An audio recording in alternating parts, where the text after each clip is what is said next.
Ahí si quieren pueden ir empezando.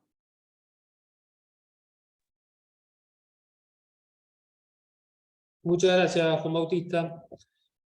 Buenas tardes, mi nombre es Adriel Fernández. Me desempeño como director del Servicio Penitenciario de la provincia de San Juan, en Argentina. Colaboro con el doctor Esteban Viñas, que es el coordinador de este curso que vamos a presentar hoy. Así que les damos la bienvenida a la masterclass de presentación del curso de capacitación para personal penitenciario y operadores civiles que trabajan en cárceles.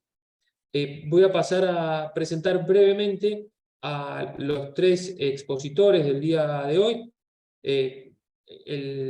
Va a comenzar en las intervenciones el doctor Esteban Viñas. Él es juez de cámara en lo penal de la provincia de Buenos Aires y además también es académico, es profesor de Derecho Penal y tiene a cargo la coordinación de este curso, cuya primera edición comienza en el mes de mayo. En segundo término, hará uso de la palabra el doctor Gabriel Bombini, que también es, él es juez de garantía y profesor de Derecho Penal. Por último, la doctora Jimena Monsalve, que es jueza de ejecución de la provincia de Buenos Aires y profesora de Derecho Penal, finalizará con el uso de la palabra. Hago una aclaración en lo metodológico. Si bien nosotros no podemos verlos por la plataforma que estamos utilizando, sí hay un espacio de preguntas y respuestas. La idea es que sea muy dinámico y poder, a medida que van realizándose las intervenciones, que cada uno de los expositores de hoy puedan ir evacuando dudas o consultas o puedan hacer intervenciones. No sé, Bautista, si en cuanto a lo metodológico es correcto cómo lo estoy explicando, si no podés aclararlo vos, si no, paso a cederle la palabra al doctor Esteban Viñas. Todo perfecto.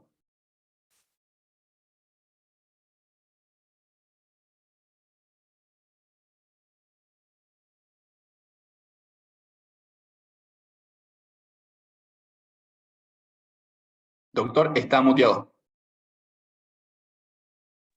Muchas gracias, Juan. Muchas gracias, Adriel. Buenas tardes o buenas noches, de acuerdo al origen de donde se hayan conectado. Un placer recibirlos en esta masterclass, donde queremos tratar de explicar fundamentalmente las características del curso, por qué hemos elegido estos temas, cuál es la metodología, qué significación les damos a las prestaciones más adecuadas al modelo de intervención en las cárceles y cómo hemos estructurado su objeto y los métodos de evaluación que seguiremos.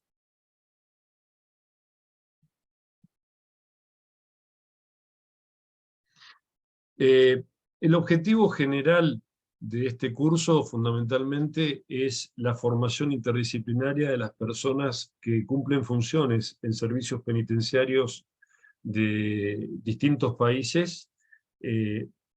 Una formación interdisciplinaria porque pretendemos abarcar distintos saberes, no solamente los conocimientos del régimen disciplinario, la situación legal, sino también conocimientos de carácter pedagógico, psicopedagógico, sociológico, psicológico, y en función de las características del trabajo. Los objetivos específicos a los que tiende el curso son, en primer lugar, elevar el conocimiento de los paradigmas y las exigencias de las convenciones internacionales de derechos humanos sobre los modelos de intervención. Hablamos de modelos de intervención y no de tratamiento, tomando ya quizás un posicionamiento, puesto que si bien las convenciones internacionales y muchas leyes de países de la región latinoamericana y Iberoamérica hablan de tratamiento como aquellas prestaciones que deben cumplirse en las cárceles para tratar de alcanzar los fines de la pena, sin embargo, entendemos que es mejor utilizar una expresión más amplia y menos comprometida ideológicamente que la de tratamiento, dado que esta es una expresión más característica de las ciencias de la psiquiatría, la psicología o la medicina, y no necesariamente de la labor que cumplen en las cárceles. El segundo de los objetivos específicos es facilitarles a todos los cursantes un análisis crítico sobre las realidades estructurales de las cárceles de cada uno de sus países, distinguir las ventajas y las desventajas de los roles, tanto del Estado como del sector privado, en el aporte de la realización de planes y programas concretos en modelos de intervención para poder alcanzar los objetivos de la pena, ayudarles a adquirir las competencias útiles para poder cumplir el rol de diseñador.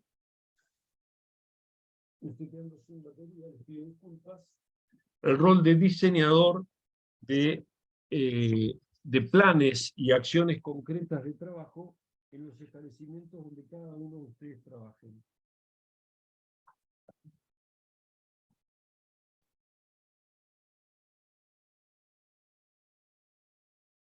Les pido disculpas por la demora. ¿Dónde ubicamos el tema de la ejecución penal? Cuando hablamos en general del sistema penal y de la situación de inseguridad o de seguridad, a veces pareciera que la ejecución penal queda afuera de todas estas temáticas. Nos interesa conocer cuáles son la legislación, las disposiciones en torno a la creación de los tipos penales, qué disposiciones legales y qué disposiciones administrativas del Poder Legislativo y Ejecutivo se dictan para poder cumplir los objetivos de prevención y de represión del delito, cuál es la política criminal que se crea a través de las procuraciones generales de los distintos países para la persecución penal, cómo se juzgan los hechos y cuál es el resultado de ese juzgamiento, y a veces pareciera que qué es lo que ocurre con aquellas personas que resultan condenadas y como si quedara fuera del sistema penal. Nosotros, en el modelo de programa que estamos tratando de realizar a través de este curso, concebimos la inseguridad, que es una de las principales preocupaciones de los pueblos de América Latina y de muchos otros lugares del mundo, como una situación de obstrucción o impedimento en el ejercicio de los derechos y la disposición de los bienes por parte de la mayoría de la población, debido al comportamiento de un grupo de ciudadanos que no aceptan las reglas de convivencia o que pasan por encima de ellas y que no tienen una adecuada contención. Hay 3 planos básicos de análisis, esto no es excluyente de muchas otras alternativas, pero para ver dónde inserto el tema del sistema penitenciario. En primer lugar nos preguntamos por qué alguien llega a delinquir, y si analizamos la información que existe en la mayoría de los países acerca de las características de las poblaciones de nuestras cárceles, vamos a ver que hay una situación predelictual donde ha habido desnutrición infantil, falta de educación, desintegración familiar, ambientes de extrema vulnerabilidad y de exclusión.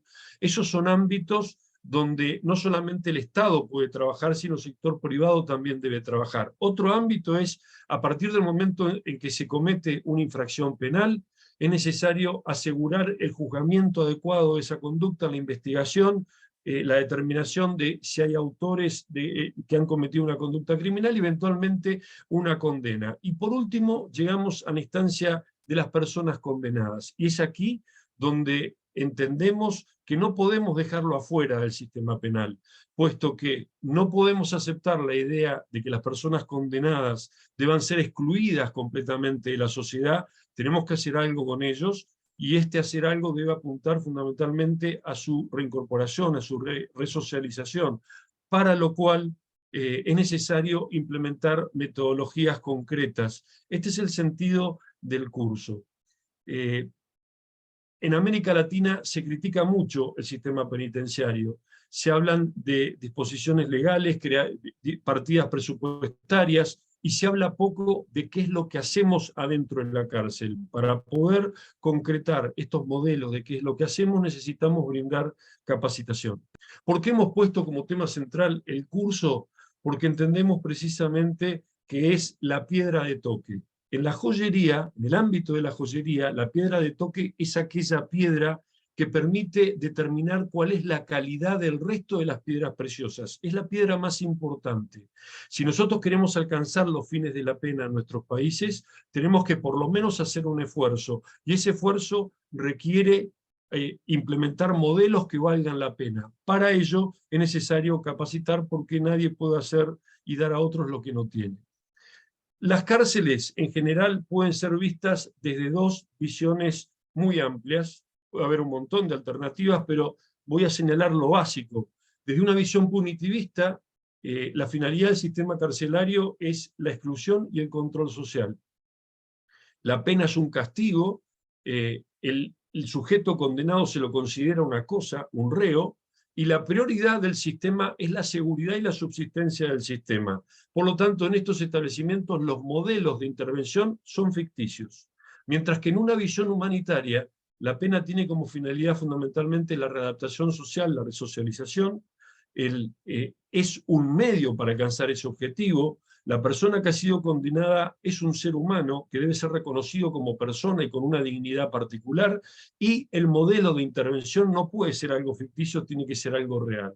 La visión punitivista tiene consecuencias que se conocen en nuestra región y que son muy claras.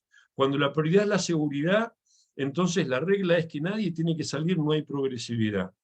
La superpoblación y el hacinamiento son condiciones naturales de estos sistemas donde no existe ninguna posibilidad de alternativa a la pena privativa de la libertad. El aislamiento es un recurso de intervención. No hay ninguna vinculación con el afuera, no existen alternativas previas al agotamiento de la pena, y esto dificulta la concreción de metodologías de trabajo. Hay una escasa oferta de herramientas de intervención, la capacitación y el trabajo son una carga de la pena y no una herramienta de vinculación con una vida diferente. El deporte se utiliza solamente como una herramienta de disciplina y orden, y no como un instrumento de educación y de revalorización, de incorporación de virtudes humanas y de valores. El desarrollo de la vida intelectual y la vida espiritual es nula, mientras que en una visión humanitaria, por el contrario, la prioridad es la persona que está ejecutando la pena. El sistema tiene que servir para generar las condiciones para que la persona pueda adquirir la capacidad de comprender y respetar la ley y vivir en sociedad de una manera libre. Se promueve la integración social como un medio y no como un fin.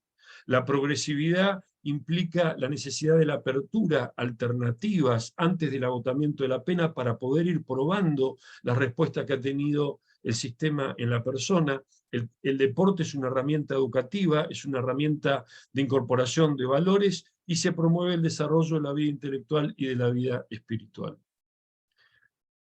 Cualquiera sea la visión ideológica que tenemos sobre la pena, a partir del derecho internacional de derechos humanos, no podemos dejar de reconocer que el fin de prevención especial positiva es algo que nos viene impuesto. Más allá de la legislación particular que exista en los países, el Pacto Internacional de Derechos Civiles y Políticos y la Convención Americana de Derechos Humanos en el caso de América Latina, y también la Declaración Universal de Derechos Humanos y el Pacto Internacional de Derechos Civiles y Políticos en Europa y en el resto del mundo, establecen que la ejecución de la pena tiene que, como finalidad fundamental, alcanzar o procurar la reforma y readaptación social de los condenados.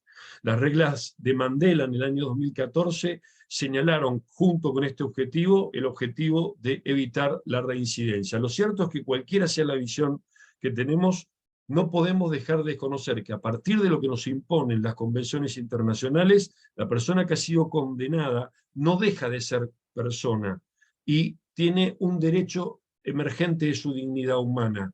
Este derecho apunta a que solamente tiene una limitación en cuanto a la libertad ambulatoria, pero sigue teniendo el derecho de aprender, mantener, fomentar, mejorar su educación y su instrucción, recibir tratamiento por las adicciones, recibir tratamiento psicoterapéutico cuando es necesario y cuando está diagnosticado, a la alimentación, a la asistencia sanitaria, a la reeducación, a la educación, a la formación espiritual, a las prácticas deportivas, a la adquisición de aptitudes laborativas.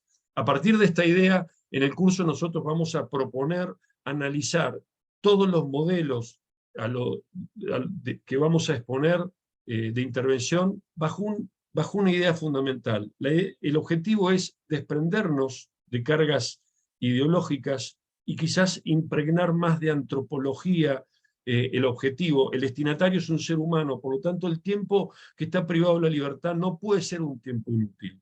Tiene que ser un tiempo útil. ¿Por qué? Porque si no, la cárcel se convierte en un lugar de corrupción, en un lugar de mayor resentimiento, de mayor dolor. El desafío, citando en esto al profesor Zaffaroni, que conocemos muchos en América Latina, entendemos que el desafío de la ejecución de la pena tiene que ser que a partir de un trato humano, en el que se reconozca la dignidad y el valor de la persona, se le permita a estos sujetos y a estas personas que han sido condenadas a una pena privativa de libertad, elevar su autoestima, salirse de estereotipo criminal y adquirir una alternativa diferente de vida, potenciar el ser humano para sacar lo mejor de cada uno de ellos. El trato humanitario para elevar su autoestima consiste fundamentalmente en reglas básicas. El ámbito de vida tiene que ser un ámbito digno, la alimentación, la salud, la atención sanitaria y psicológica tienen que ser de acuerdo a la condición de cualquier ser humano. Lo mismo su educación formal, tanto primaria, secundaria como posterior. La recreación, el arte, la cultura, el deporte como una herramienta educativa, vamos a analizar un montón de metodologías que aluden a esta idea. A partir de este trato humano entendemos que están generadas las condiciones de confianza, de seguridad y de dignidad para que la persona pueda descubrir una alternativa diferente de vida, a lo cual tenemos que agregar la necesidad de incorporar aquellos elementos que las personas vulnerables no tenían. Son condiciones de desarrollo personal y condiciones de empleabilidad. Por eso es que proponemos la integración de herramientas educativas con herramientas de capacitación y de trabajo para poder construir un proyecto diferente de vida. ¿Cómo estructuramos el curso? En un primer momento, bueno, el curso está dotado de 50 horas distribuidas en 7 módulos y uno de ellos es práctico. La Universidad Austral trabaja mucho con la metodología del caso. Lo que queremos es que las personas que hacen el curso puedan analizar situaciones problemáticas que vamos a plantearles de la vida carcelaria y que puedan buscar alternativas de solución a través de este método. Es un método de aprendizaje, no solamente de discusión. En un primer módulo vamos a analizar aspectos dogmáticos, constitucionales y penales sobre la ejecución de la pena. Para ello analizaremos los paradigmas emergentes de los tratados internacionales de derechos humanos, las reglas mínimas de Naciones Unidas para el tratamiento de reclusos y los criterios de la Corte Interamericana y el Tribunal Europeo de Derechos Humanos. Contamos con docentes supercapacitados en estas disciplinas, el doctor Douglas Durán Chavarría y Ana Selene Pineda Neiza del ILANUD, el profesor Marcelo Aevi del Consejo de Europa y profesores argentinos. Vamos a trabajar sobre el análisis de qué entendemos por la reinserción social, si esta es una posibilidad, una potencialidad que tenemos que buscar desarrollar o es una utopía, tratando de analizar metodologías prácticas en función de experiencias prácticas. Vamos a analizar cómo funciona dentro de las cárceles en América Latina y en España el sistema disciplinario. Ustedes saben que en muchos países, si no en la mayoría, el sistema disciplinario integra la vida carcelaria y el mismo puede ser utilizado para bien o para mal. Puede contribuir al desarrollo potencial de los internos o puede anularles la vida. En América Latina hay muchas experiencias que están tratando de modificar sistemas disciplinarios que tienen principios que son casi medievales, por metodologías más innovadoras. Vamos a ver qué es lo que se ha iniciado en la Argentina al respecto. Vamos a ver el sistema disciplinario español, con experiencias específicas en materia de sanciones de aislamiento y procesos de reemplazo de la misma, y vamos a introducirnos en el estudio de las metodologías de justicia restaurativa en el sistema penal, modelos utilizados en cárceles españolas, a través de funcionarios a cargo de las mismas que tienen una larga experiencia tanto académica como jurídica, y lo mismo en América Latina. Por otro módulo, vamos a analizar el aporte pedagógico y psicopedagógico a partir del deporte como una herramienta de intervención en modelos humanitarios, con distintos ejemplos de ejecución de programas que utilizan el rugby y otros deportes dentro de una metodología de intervención, con resultados interesantes tanto en Argentina, en Uruguay, en Venezuela, en España.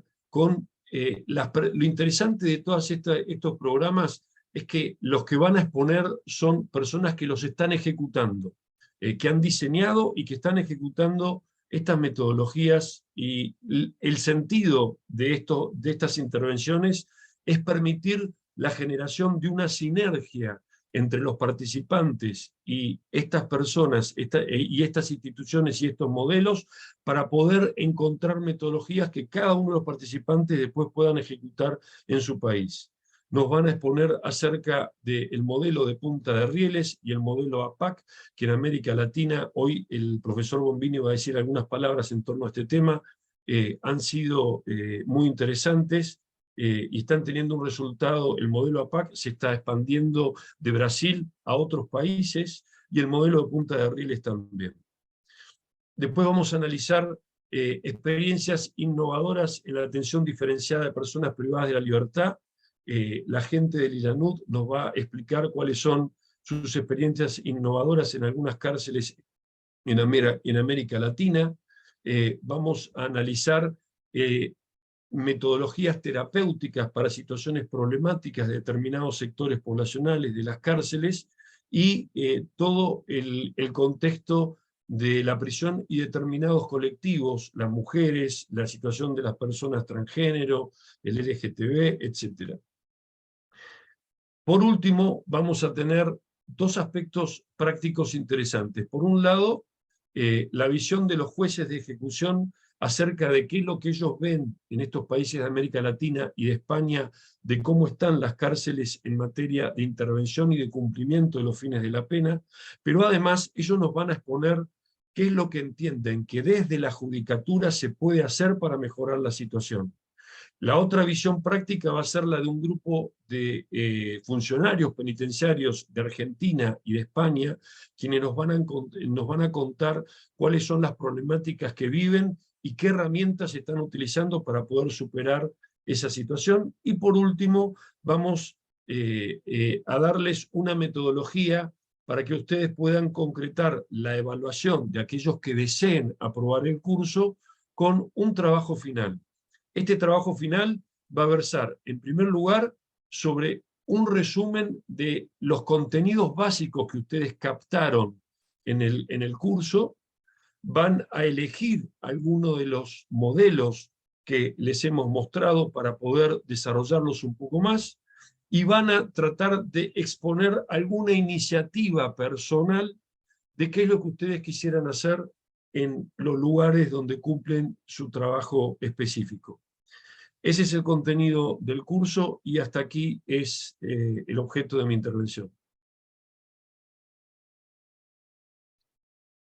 Muchas gracias, doctor Viñas. No sé si puedo ver, hay dos consultas que nos dirigen por escrito. No sé si las va a querer contestar ahora o al finalizar, y para saber si le damos la palabra al doctor Bombini. Estoy tratando de mirar la pregunta. Aquí estamos. Bien. Una de las preguntas es si las dos visiones se excluyen mutuamente. ¿Hay cárceles en las que conviven las dos? Es una buena pregunta. Efectivamente, yo creo que hay cárceles donde conviven las dos. Hay algunos modelos donde son prioritariamente punitivistas, pero dentro de algunos establecimientos hay algunos nichos, algunos pabellones con algunas experiencias públicas o privadas que están demostrando una metodología humanitaria diferente. Otra pregunta de Oscar y Limori. Lo que uno pretende aprender es solo un modelo de libro o investigación. El tema es que tenemos que mejorar desde las instituciones y los políticos, quienes dirigen las instituciones. Sí, efectivamente, el tema de la cárcel no vende en el ámbito político. Hoy el tema de la cárcel no vende, y los políticos no quieren meterse con la cárcel. Obviamente que estaría muy bueno hacer cursos donde también participaran legisladores y políticos para que se impregnaran de otras ideas diferentes. Pero bueno, es una iniciativa. Por lo menos es intentar formarnos para ver si podemos cambiar un poco la realidad y para poder fortalecer. Es admirable la vocación de las personas que trabajan en las cárceles. Es admirable y es elogiable. Ojalá que podamos fortalecer esas vocaciones y hacer surgir ideas innovadoras. Muchas gracias, doctor Esteban Viñas. Tiene ahora la palabra el doctor Gabriel Bombini para su intervención. Bueno, Adriel, muchas gracias. Después del panorama tan vasto, tan amplio que ha dado Esteban sobre el marco del curso, que realmente genera, sin lugar a dudas, un interés en desarrollar todas estas clases tan abarcativas, con tantas experiencias. Yo voy a ser muy breve, muy concreto en alinearme en lo que se ha presentado como una visión humanista, para tratar de trazar algunas miradas, digo, filosóficas, en el sentido de cuáles son los lineamientos que tienen que orientar las acciones, ¿no? A eso me refiero, principalmente porque obviamente la preocupación para quienes están ligados a la gestión, al gobierno de la prisión, es lograr transformaciones en el campo de la realidad, y esto es lo que genera sin lugar a duda mayor zozobra, mayor inquietud. Y el mejor modo, digamos, de alinear estas políticas, estas acciones que pueden emprenderse en conjunto entre los recursos estatales y comunitarios, está ligada a objetivos claros. Y objetivos que estén planteados en contextos concretos, digamos, no en abstracto, sino en la realidad de las prisiones latinoamericanas. Creo que la noción de una penología de la dignidad no hace más que recuperar viejos conceptos, pero tratar de contextualizarlos para que sean el eje central de las intervenciones, el eje central de los objetivos que debamos plantearnos en términos de gobierno prisional. Yo pensaría, digamos, que las prisiones latinoamericanas podrían describirse de muchas maneras, ¿no? Uno podría simplemente revisar la cantidad de informes, denuncias, condenas que el sistema interamericano ha venido produciendo para dar una vasta dimensión de lo que es el problema de nuestras cárceles. Voy a utilizar dos expresiones que me parecen enormemente representativas, una que proviene del ámbito académico y otra que proviene del ámbito judicial.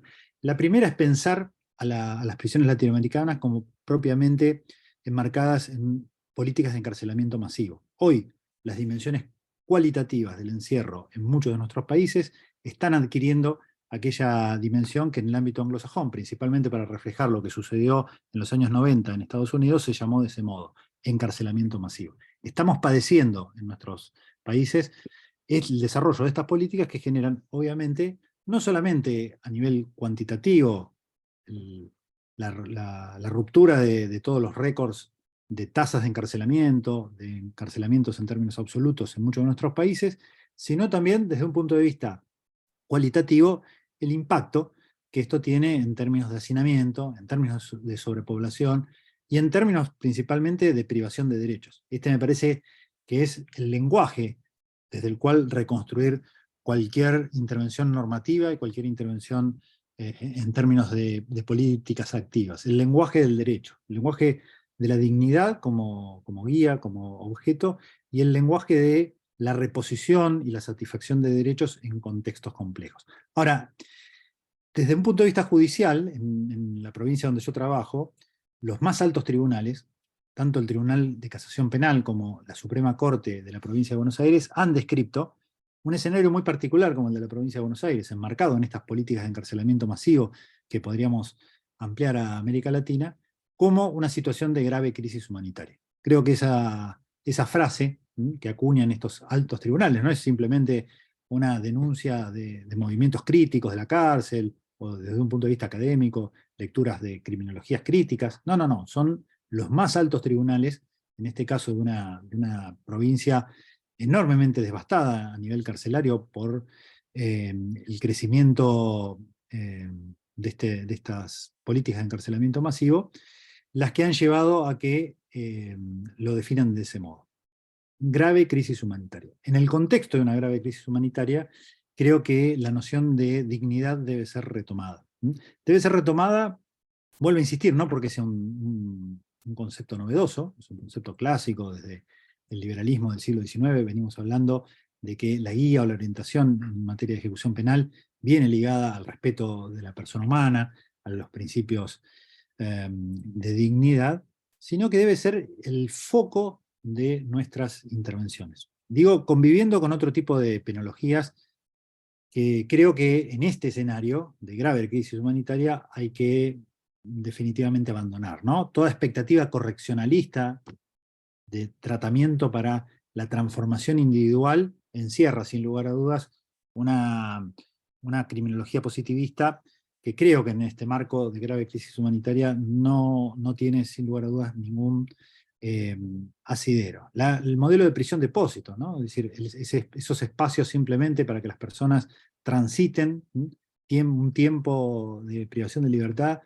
inertes, alejados de las actividades cotidianas que pueden involucrar, sin lugar a dudas, la satisfacción de derechos, que tienen que estar ligadas al trabajo, a la educación, al deporte, modelos que han servido para la descripción de prisiones en distintos contextos y que son, de algún modo, parte de nuestras realidades.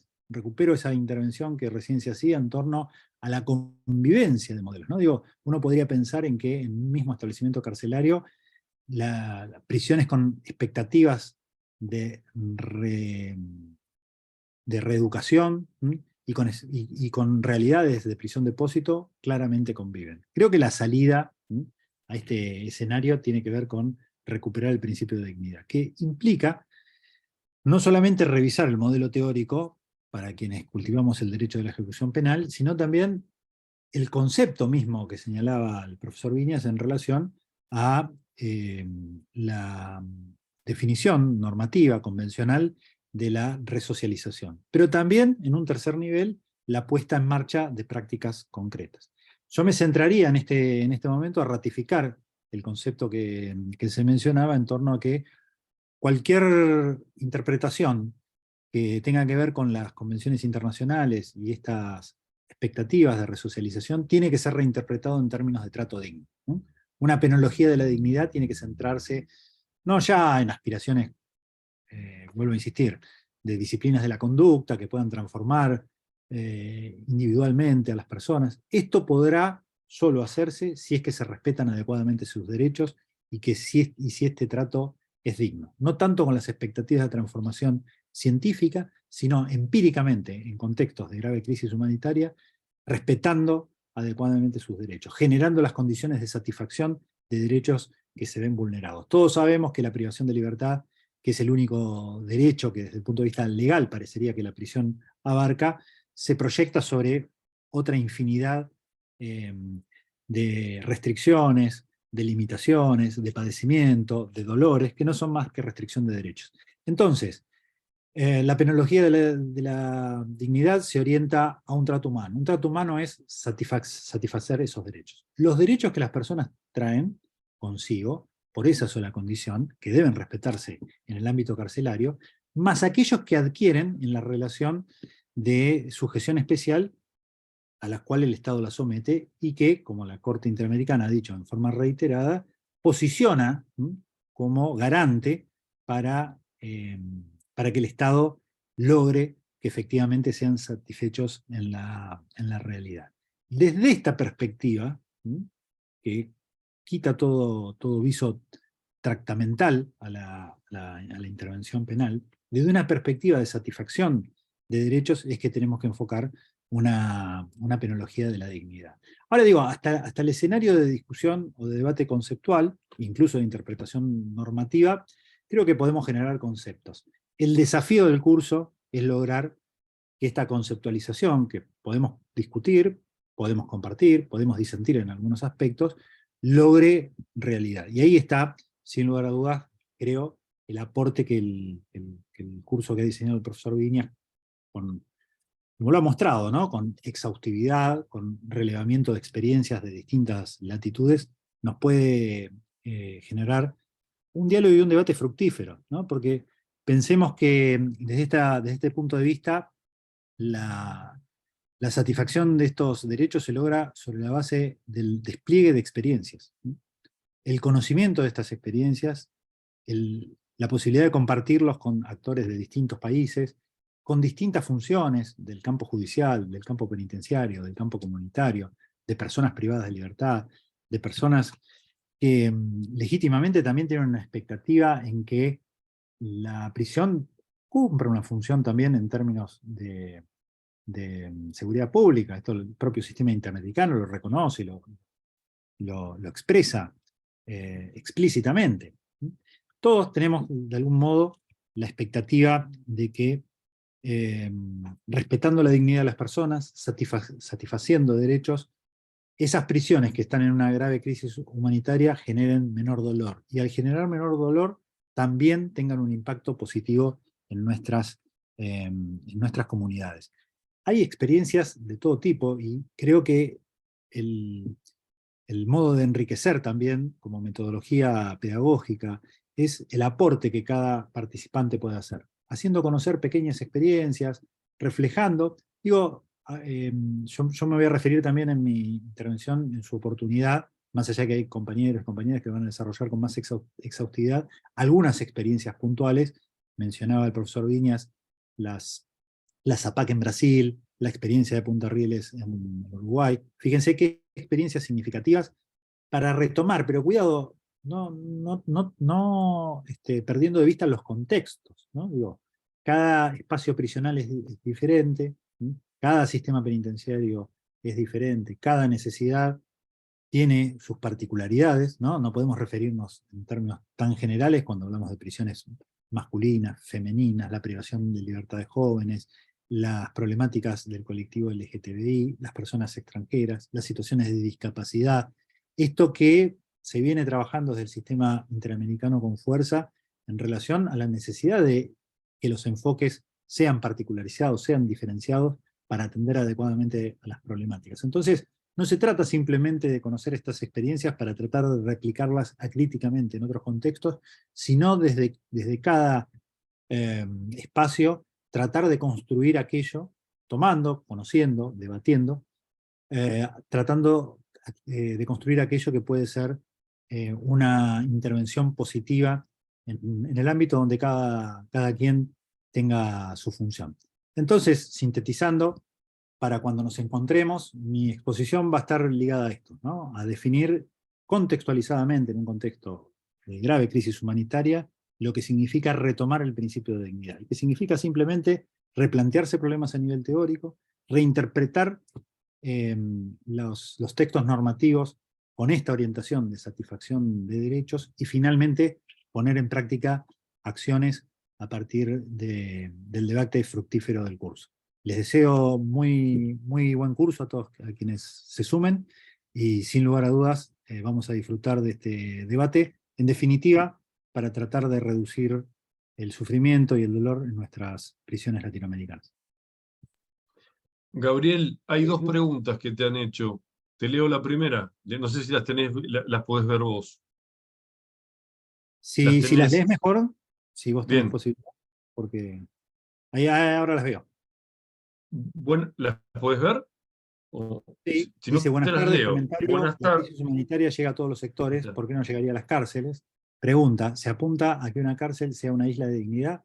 ¿Se pueden hacer sin que la sociedad recupere esa dignidad? Gracias. Bueno, muy interesante, Oscar, y esto daría para mucha charla, y lo vamos a retomar sin lugar a duda en el curso. Sin lugar a dudas que la situación latinoamericana tiene que ver mucho con los padecimientos del contexto regional, y sin lugar a dudas, si no se encabeza paulatinamente una transformación del afuera, de la sociedad, difícilmente logremos estos objetivos. Pero la construcción comunitaria, cooperativa, me parece que puede trazar vínculos de solidaridad que hagan, digamos, que esta división entre el adentro y el afuera no sea tan tajante, ¿no? Siempre pensamos que una política penitenciaria debe construirse derribando muros de la cárcel, no porque no estén física o materialmente o ediliciamente, sino porque son precisamente esos vínculos comunitarios los que van a poner en marcha acciones. Todas las experiencias que vamos a tratar, sin lugar a dudas, nos van a mostrar esto, nos van a mostrar que es la comunidad, el Estado, las personas privadas de libertad, sus familiares, académicos comprometidos, actores de la justicia penal, actores penitenciarios, ¿no? Digo, cuando hablamos de la dignidad también tenemos que recuperar esta noción. En la institución cerrada tiene un impacto, obviamente que la persona privada de libertad tiene un sufrimiento adicional, pero también los actores del servicio penitenciario, los actores judiciales, cuando se enfrentan con el dolor que implican las prisiones, requieren también de herramientas para el abordaje, para de algún modo la matización o la disminución de estos padecimientos. Creo que das en la tecla, Oscar, ¿no? El desafío es cómo construir en sociedades castigadas modelos prisionales que recuperen la dignidad.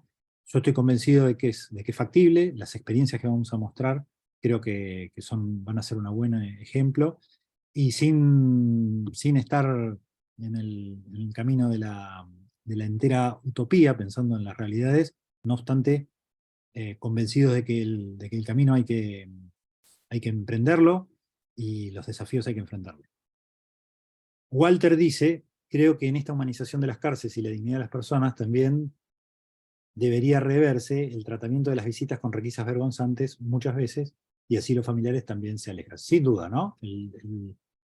La proyección de la prisión sobre las comunidades es un tema de investigación criminológica de primer orden en la actualidad en otros países, y nosotros estamos empezando a ver también cómo muchos estudios académicos están dando cuenta de esto, no solamente en términos de aquel impacto que tiene en la comunidad, en términos de recirculación, ¿no? de circuitos carcelarios, de personas que recaen y reinciden a partir de la construcción de estos circuitos, sino principalmente en las personas afectadas, ¿no? En los familiares, en las mujeres, ¿no? Hay enfoques con perspectiva de género muy interesantes en cómo, digamos,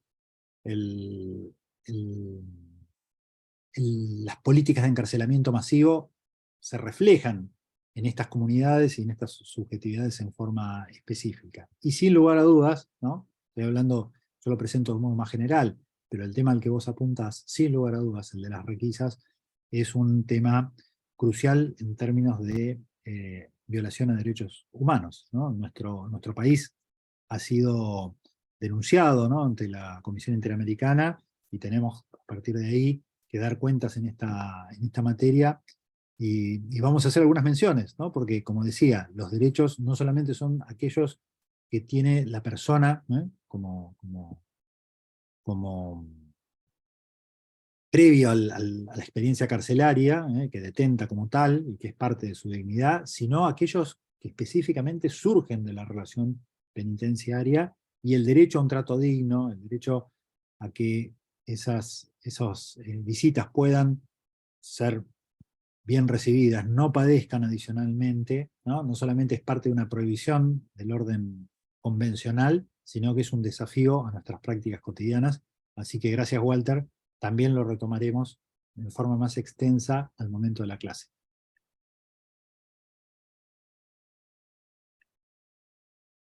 Creo que no hay más intervenciones, ¿no es cierto, Adrián? No, muchas gracias, doctor Bombini. Toca ahora escuchar a la doctora Jimena Monsalvo. Tiene la palabra.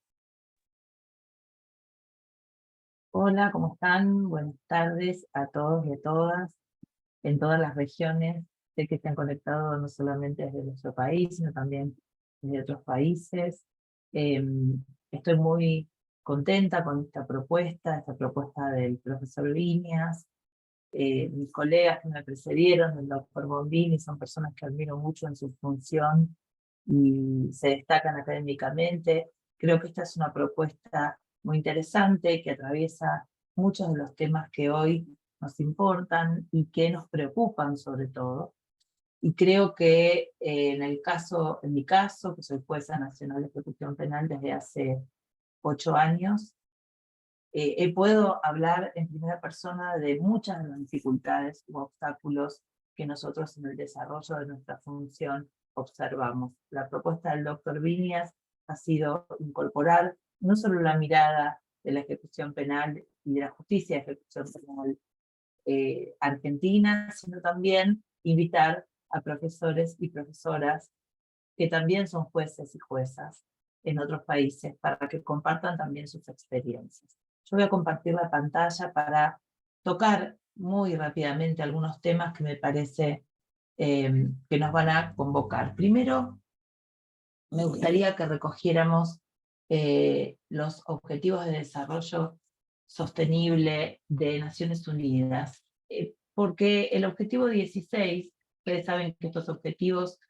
son caminos que propone Naciones Unidas para que los Estados miembros puedan alcanzar probablemente en el año 2030, con mucha suerte, porque esta década ha aparecido con algunos problemas muy graves para la humanidad, como por ejemplo haber transitado una pandemia, pero le da una misión muy importante a la justicia, y es no solamente generar el acceso sencillo a la justicia de las personas que pasan por su sistema, sino construir a todos niveles instituciones eficaces, inclusivas, que rindan cuentas. Y este objetivo, que es un objetivo que va en consonancia con la cultura de paz, creo que traza un camino muy importante de desafío para seguir desde todas las prácticas que están sobre todo relacionadas con la materia más compleja, diría yo, del derecho penal, porque se manifiesta en la máxima expresión punitiva estatal sobre el ciudadano o la ciudadana. Es el momento en que el Estado pisa completamente sobre la cabeza de los ciudadanos y dice, bueno, ahora ya hasta aquí hemos llegado y ahora hay que cumplir una pena, hay que cumplir una sanción, hay que llevar adelante un castigo, que tiene que ser un castigo con horizonte, no un castigo sin sentido, vacío de contenido, y creo que en esa dirección es en la que mis colegas se han estado expresando.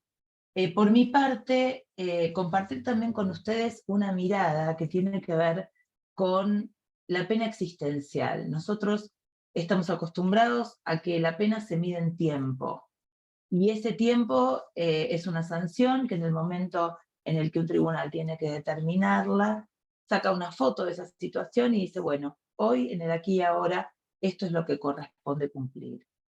Y se omiten muchas veces considerar, y acá en todos estos lineamientos que han dado mis colegas, se ve clara cuál es la mirada que pretendemos abordar, tiene que ver con la existencia de las personas durante el cumplimiento de esa pena.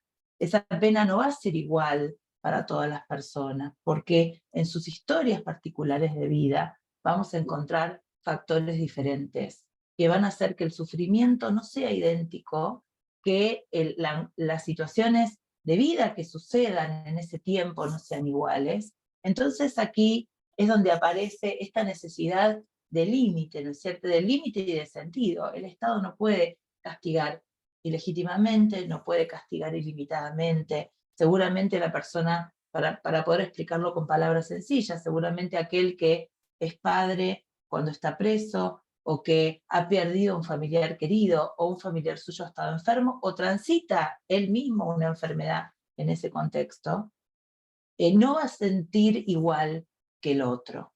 Y la pena existencial es un registro que muchas veces se pierde en cuanto a cómo analizamos la ejecución de la pena y cómo analizamos esta etapa. Por eso partir de ese concepto, ¿no?, de que estamos trabajando con personas, con historias de vida y con sufrimientos que no son ecuánimes.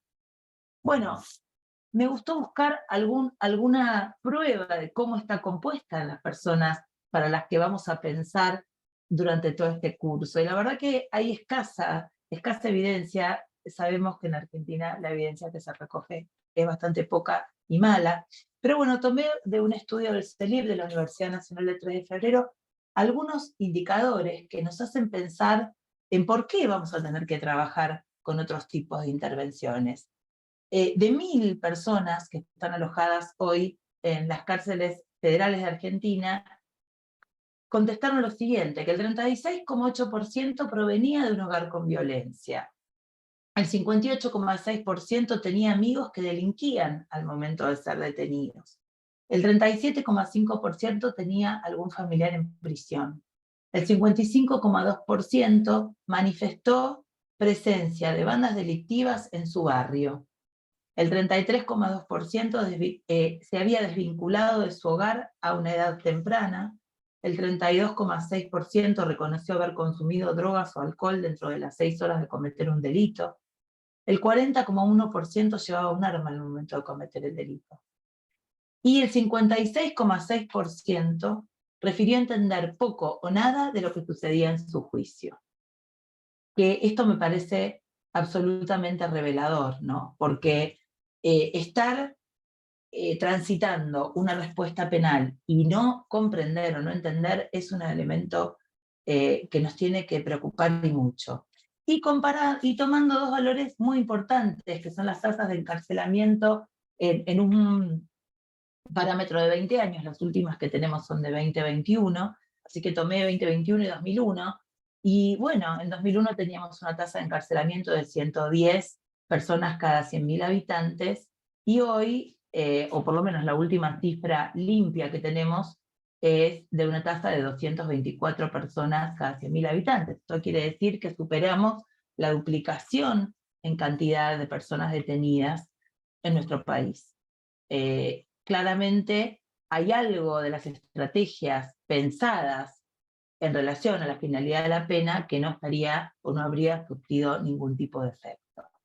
No me voy a detener en las reformas o parches legales de la norma a nivel nacional, de los retrocesos que hemos vivido en este último tiempo, porque me llevaría mucho rato hablar de ello, pero creo que ahí tenemos que también poder pasar a encontrar respuestas. Es muy importante entender cuáles son las obligaciones del Estado argentino como garante. Creo que en este curso está dirigido a personas que están relacionadas con la función estatal. Y es muy importante que también comprendamos cuál es el deber del Estado de control efectivo, de protección y cuidado de las personas que están adentro de las cárceles, por ejemplo, que están dentro del sistema penal.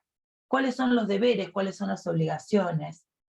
Y cómo neutralizar de alguna forma en nuestra obligación todas las situaciones de violencia que se generan, todas las situaciones de desigualdad relacionadas con claramente las condiciones de especial vulnerabilidad que pueden reunir no solo las personas presas, conforme ya lo ha dicho en reiteradas oportunidades los organismos internacionales de derechos humanos, sino también cuando hay interseccionalidades, las personas presas enfermas, las personas presas que han sido detenidas siendo menores de edad, las personas presas adultas mayores, las personas presas que pertenecen a pueblos originarios, las personas migrantes. Bueno, todo este sistema tiene que ser analizado en profundidad y debemos conocer cuáles son las obligaciones que el Estado argentino tiene hacia ellas. Y ese va a ser también, creo yo, un objetivo muy importante en este curso. Bueno, repasar dentro de las competencias de los jueces de ejecución penal la carga que existe no solamente relacionada con los institutos de libertad anticipada, vistos como medidas alternativas al encarcelamiento, sino también las justamente medidas alternativas que preceden a la prisión, que me parece que aquí es a donde hay que hacer también un análisis profundo en la dosificación de estas medidas, en la forma en que se controlan estas medidas, y si es tan importante el control, o debo poner el ojo en la efectividad de esas medidas, cómo debemos luchar interinstitucionalmente para que tengan éxito, porque esa es la llave para evitar, en definitiva, el encarcelamiento. Bueno, y ahí aparece todo el análisis que debemos hacer los jueces y las juezas relativos a los motivos por los cuales una medida fracasa, entendiendo las medidas alternativas como un todo, como una herramienta que también incluye aquellas que se dictan con posterioridad a la condena, conforme indica el apartado 9 de las reglas de Tokio. ¿Dónde están las fallas? ¿Están las fallas en los justiciables o están las fallas en los judiciales? ¿Cuáles son los objetivos que nosotros les ponemos en cabeza a las personas que atraviesan el sistema de justicia? Hay errores en las decisiones, errores en las apreciaciones en cuanto a las posibilidades, incapacidad de comprensión por parte de los justiciables de las obligaciones que se le imponen o asumen. Hay incapacidad también en relación a la ausencia de suficientes recursos humanos y estructurales. Hay desconocimiento de la realidad social que rodea a estas personas, dificultades en la comunicación, indiferencia, diría yo, que es una palabra interesante para tomar en valor, no solo hacia quienes cometen delitos, sino también hacia las víctimas. Bueno, todo esto nos tiene que motivar a hacer un análisis muy claro y muy amplio sobre esto que sucede y por qué no estamos recibiendo las respuestas adecuadas. Creo que es muy importante profundizar desde el rol de la judicatura en base a los instrumentos internacionales de derechos humanos, y algunos que para muchos son soft law, para otros no lo son. La Corte nos dijo, por ejemplo, en Berbisky, atención que las reglas Mandela tienen que ser aplicadas y son una guía de interpretación fundamental. Bueno, ¿cómo podemos ahondar en estos aspectos para que el camino que transita la persona no se convierta en un camino fallido? De allí que van a aparecer las organizaciones de la sociedad civil que puedan trabajar en la integración social, van a aparecer la interdisciplina como una herramienta fundamental, y por supuesto tener en cuenta que debe cualquier medida que no incluya el encarcelamiento prevalecer por sobre la medida del encarcelamiento. Nosotros tenemos que encontrar vías de término para que esto realmente suceda, porque como dije hace un rato, la tasa de encarcelamiento ha superado su duplicación en los últimos 20 años. Bueno, los puntos críticos, desde mi punto de vista, y que me encantará poder compartir con ustedes en profundidad.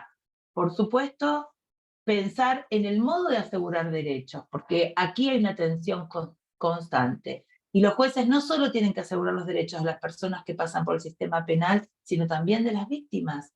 Y esto también se encuentra en tensión. Sabemos que especialmente aquellos que están privados de libertad están expuestos a un avasallamiento de sus derechos esenciales de forma constante. ¿Cómo convertimos una unidad jurisdiccional en un sistema de restitución de derechos eficaz que no solamente esté pensando en el castigo, sino también en analizar las causas subyacentes que llevaron a que se cometa ese hecho, ese delito, y poder neutralizarlas? Aprender a trabajar con interdisciplina. Vamos a ver que es necesario. ¿Por qué? Porque nosotros estamos formados en las ciencias del derecho y no en las ciencias de la conducta. Y aquí vamos a trabajar e intervenir en forma directa con las ciencias de la conducta. Así vamos a tener que entendernos de alguna forma y buscar, sí, el paradigma de la complejidad de morir, cuáles son las herramientas teóricas que nos van a servir para trabajar mejor y entender que las ciencias de la conducta nos van a traer una información que nosotros seguramente no podremos alcanzar y tenemos que saber interpretar.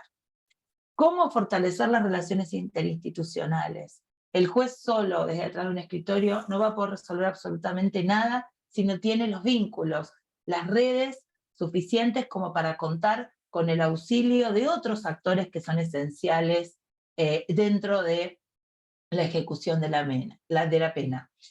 El fracaso de los modelos asistencialistas. Creo que si nosotros no trabajamos por y para el autogobierno de las personas, no vamos a poder avanzar nunca. Entonces el modelo de ayuda, de asistencia, esta palabra que aparece en tantos, hasta incluso en los nombres institucionales de determinadas dependencias, tiene que generarnos una necesidad crítica importante. Ya el modelo asistencialista no va más para la ejecución penal. Bueno, costos y escasez de recursos. Vivimos en un país en crisis constante, donde no es una opción políticamente aceptable invertir adecuadamente en estos modelos. Bueno, ¿cómo podemos suplir estas carencias, estas deficiencias, en donde parece que, como yo digo siempre, las cárceles tienen que ser feas, grises, tristes, sucias, abandonadas? Nadie dijo que esos espacios donde las personas tienen que vivir tienen que transitarse en esa decadencia. ¿Cómo puede ser que estemos discutiendo en el siglo XXI el tema de la alimentación? Que no alcanza la alimentación para las personas que están presas. Bueno, cosas muy esenciales que tenemos también que revisar. Y bueno, por supuesto, los efectos y reacciones de lo que llamamos, y ya mis colegas que me precedieron la palabra también mencionaron de alguna forma el populismo penal punitivo. Cómo resistir los jueces a la presión social, cómo resistir a la exposición mediática, cómo sostener que evidentemente tiene que haber uso adecuado de redes sociales, uso adecuado y exigencia a los medios de comunicación de información certera y precisa, porque la generalización en estos temas que son tan sensibles y que seguramente atraen la atención de cualquier ciudadano, nos conmueve. Bueno, la innovación en modelos en donde se puedan aplicar nuevas técnicas para trabajar desde lo judicial. Nosotros tenemos un modelo tradicional que nos propone analizar el hecho, un juicio, una sanción, un control de esa sanción, y posteriormente estamos visibilizando un fracaso, que hasta en cifras, la recaída en el delito, es todo un poco raro, ¿no? Porque el GENEP nos dice que el 28% de las personas presas ya estuvieron alguna vez condenadas, pero en verdad esas cifras se basan estrictamente en las personas que están presas en Argentina, no en aquellas que hayan atravesado a lo mejor algún modelo de medida alternativa o de solución alternativa a su causa. Entonces, ahí también tenemos un obstáculo que analizar. Y traer algunas experiencias de los que llamamos tribunales especializados. Vamos a intentar hablar en el marco del derecho comparado de cuáles son las soluciones que han encontrado otros países. Esta es una muy interesante, en donde la propuesta se basa en analizar hecho, pero con su causa y su contexto social, con intervenciones interdisciplinarias, generando pequeños contratos conductuales que no son la dosificación de una pena extensa en el tiempo, donde la historia de vida de la persona puede cambiar, apostando justamente al autogobierno y con tasas efectivas tomadas de éxito. Estos son modelos que reparan, que integran, que acompañan a la persona a lograr el cumplimiento de su condena y que en definitiva construyen comunidad. Esto también va a ser materia de análisis en este curso. Voy a compartir con ustedes, en la medida de mis posibilidades, cómo estamos trabajando los casos de personas que cometen delitos asociados al consumo problemático. Tenemos un programa que estamos llevando adelante, en octubre van a ser ya 5 años, tenemos cifras, porque el programa está siendo medido, para compartir cómo puede haber un modelo de intervención eficaz para los casos de consumo problemático asociados al delito, que en nuestro país son muchos. Bueno, este ha sido un pequeño adelanto de lo que me parece que tendría o va a contener, y les prometo, todo el eje relacionado con la actuación de la justicia de ejecución penal y de los jueces de ejecución penal en la materia. Así que bueno, no sé si hay preguntas. Tenés ahí unas preguntas, Jimena. A ver, las voy a leer. Ahí voy a leer. Bueno, Santa Fe dice, de los internos que tenemos en cárcel, 40% tienen prisión preventiva, mayormente delitos menores. Superpoblación excesiva tanto en cárceles como en policía. Imposible trabajar progresividad del régimen. Postprisión, ¿qué hacemos? En la realidad, no en utopías. ¿Cómo está esto en otras provincias?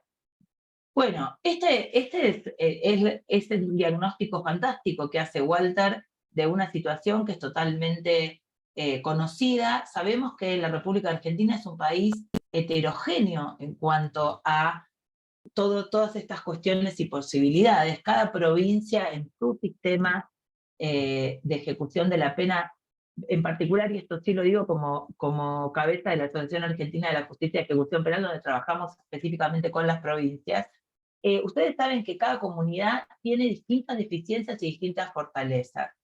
Sabemos que en cuanto a la progresividad, tampoco hay un régimen que sea real. Yo digo que la progresividad en muchos aspectos es ficticia.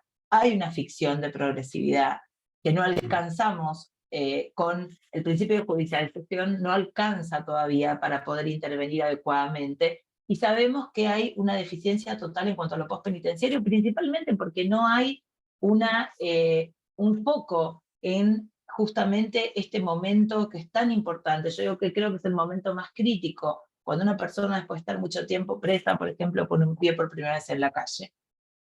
Todo esto tiene que ser materia de un proceso de transformación.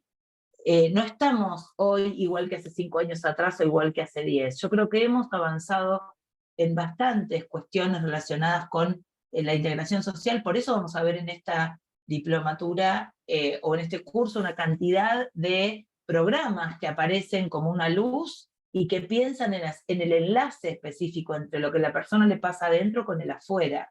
Pero mientras que el afuera no entienda que el preso no regresa a la sociedad, forma parte de la sociedad, y una sociedad responsable se hace cargo, la comunidad se hace cargo de querer comprometerse con esa persona para que esa persona no vuelva a esa senda y entender por qué le pasó esto y cómo yo puedo neutralizarlo. Necesitamos mucho más compromiso de la comunidad. Esto es un proceso, Walter. Vamos a intentar dar un paso más, porque la educación en estos aspectos también despierta, despabila y genera ganas de hacer otras cosas. Bueno, hay una pregunta relacionada con el abuso sexual y la liberación. Bueno, lamentablemente tenemos acá algunas deficiencias muy grandes en cuanto a lo tratamental, eso desde ya es así. Hay muchos programas relacionados con la violencia de género y con los delitos contra la integridad sexual. En el Servicio Penitenciario Federal, por ejemplo, tenemos uno que se imparte especialmente en una cárcel determinada. Un modelo interesante, pero que nadie midió, nadie sabe qué pasa después de haber pasado por ese programa con las personas que por allí pasaron.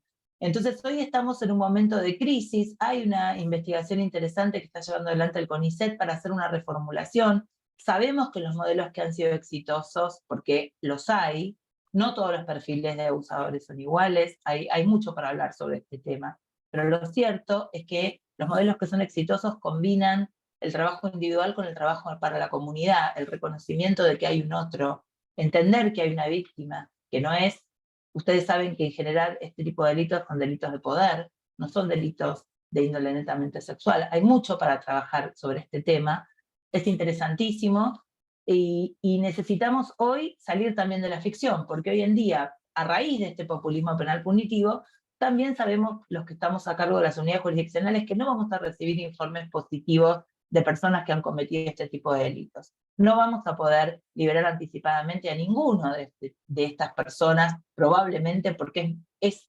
excepcionalísimo que aparezca un informe positivo del paso de estas personas por el programa completo a este fin. Además de que hay un montón de cárceles en nuestro país que no carecen de ningún tipo de programa de esta índole. Así que aquí hay una deuda, y hay una deuda de la ley, y hay una deuda desde el punto de vista tratamental. Bueno, el problema de los tiempos procesales creo que es un problema en Latinoamérica. Amarilis nos cuenta que en Venezuela ese tema es un problema. La longitud de los procesos es terrible, y ni hablar del tiempo hasta que la condena está firme. Acá en Argentina tenemos unos tiempos larguísimos hasta que las condenas están firmes. Pueden pasar hasta incluso 2, 3 años hasta que adquiere firmeza esa condena. Y eso conspira completamente contra el momento de intervención. Ustedes saben que, por ejemplo, en México el juez de ejecución entra en acción en el momento en que se dicta una medida cautelar restrictiva de derechos. En Argentina no. En Argentina, hasta que no hay condena firme, no hay un juez de la especialidad. Eso es otra discusión, otro debate que hay que dar. Si el juez del caso tiene que estar a cargo de todas las situaciones que conlleva la ejecución de la pena, que requiere de una dedicación y de una intervención de otro nivel de profundidad, bueno, estos son disparadores para poder trabajar en un futuro. Y Amarilis dice si creo que la escasez en el ámbito alimentario es una situación social de Estado o es una forma punitiva de castigo que el Estado genera. Yo creo que tiene que ver con todo un mismo origen, que es que no hay interés o no hay compromiso de asignar los presupuestos necesarios para mantener la infraestructura carcelaria, para mantener la hotelería carcelaria, como quien diría, y pareciera que el Estado está legitimado de alguna forma a violar derechos humanos esenciales, como la salud, la alimentación. O sea, la persona no tiene por qué pasar años de su vida durmiendo en un colchón indigno, o estar en espacios que no tienen la higiene necesaria para la convivencia mínima. Hay un montón de factores que además son los vehículos de la violencia, porque ¿por qué podemos entender, como digo yo, que un perro, si está encerrado en una habitación y se alimenta poco, no come, vive arriba de sus heces y no se interrelaciona con nadie, sale un perro rabioso? Porque eso no lo puedo entender como cómo podemos pensar que una persona puede salir renacida prácticamente, como dicen las leyes de ejecución penal. Cuando uno las lee parece realmente una fórmula maravillosa, porque va a estudiar, va a trabajar, va a superar todas sus dificultades y va a salir una persona integrada a la comunidad. Y bueno, ¿no? En esas condiciones no hay posibilidad, solo se genera violencia, resentimientos, sufrimientos adicionales y penas ilícitas en los términos de lo que dice hoy la literatura, la doctrina, bien clara, son penas ilícitas. Bueno, me voy a llamar a silencio porque creo que ya me extendí suficiente en el uso de la palabra, pero me parece que hay mucho por debatir y por buen augurar en esta propuesta educativa. Muchas gracias, Jimena, y muy buenas tus respuestas.